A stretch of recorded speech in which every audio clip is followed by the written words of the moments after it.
Premium economy is sitting with her eyes closed. A shrink. I don't remember her name, although I do remember her telling me. Like me, she didn't start this journey in premium economy. She came from down the back, where Becky and I should have sat.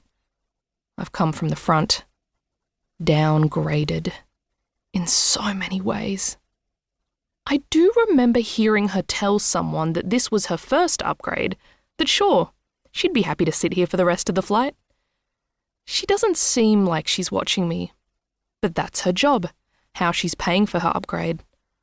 I wonder what she'd do if I tried to go through that curtain into business class. As if. You know, anywhere else, those curtains would be rude, but up here, we're just supposed to accept it. Just accept that people who have paid more, the rich people of business class, even though Michael says that most of them are just there on the company dollar anyway, don't want to be looked at by the not rich people. At 35,000 feet, we say okay to that. We say sure.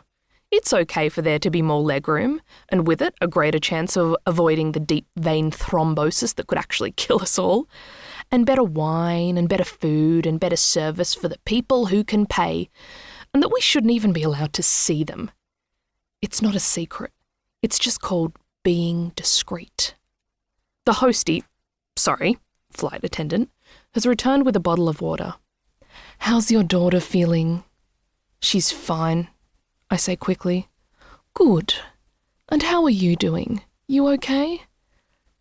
I nod and smile and thank her for asking. Polite. So polite. In an effort to look presentable, and so I don't have to look at her, I look down and focus on tying a knot in the side of the crumpled aeroplane pyjama top they've found for me. These things were designed for fat, off-duty businessmen. Not at all how I imagined I'd be looking when I wheeled my suitcase through LAX. Glenn and Simone are sitting up there in business class, sipping Chardonnay and laughing because they've gotten away with it. What I want to do is to scream at the hostie, shake her shoulders and ask her how the hell she thinks I'm feeling. But I don't do that. Of course I don't. They don't care. Not about me, no. They've managed to convince everyone that I'm some sort of psycho. Hell, Simone nearly bloody convinced me I was imagining it. And everyone believed them. Rich people get better seats, and they get believed. So, for now, I'm pretending I don't know anything. I smile again, not giving any of them reason to change their minds about me. No reason to do anything. Me and Bex will just get off this plane, we'll file through customs and immigration in an orderly fashion and get to our hotel. I just need to get my kid well away from these people. Then, maybe I can worry about other people's children. It was a stupid birthday wish. I just had to be in LA with my daughter for my big birthday. Had to fly us out a day earlier than others, didn't I? It's kind of weird timing.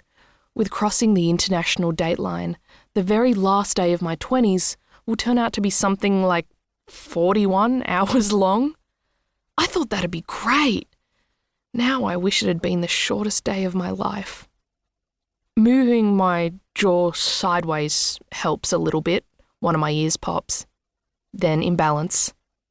Again. The seatbelt sign's on. I don't know when that happened, but it's another sign we are close. Announcements. The second officer welcoming us to Los Angeles. Weather report. Local time 6:35 a.m. We've made up some time. Been a pleasure having us on board. Liar. I try to focus on happier thoughts. Disneyland's guest talent producers have chosen us. Of course they have. Expressions is the best. And JPEG, that's what we call our junior performance group, cute, nay, is absolutely the best. That's why Becky and I moved across the country to take up her place there.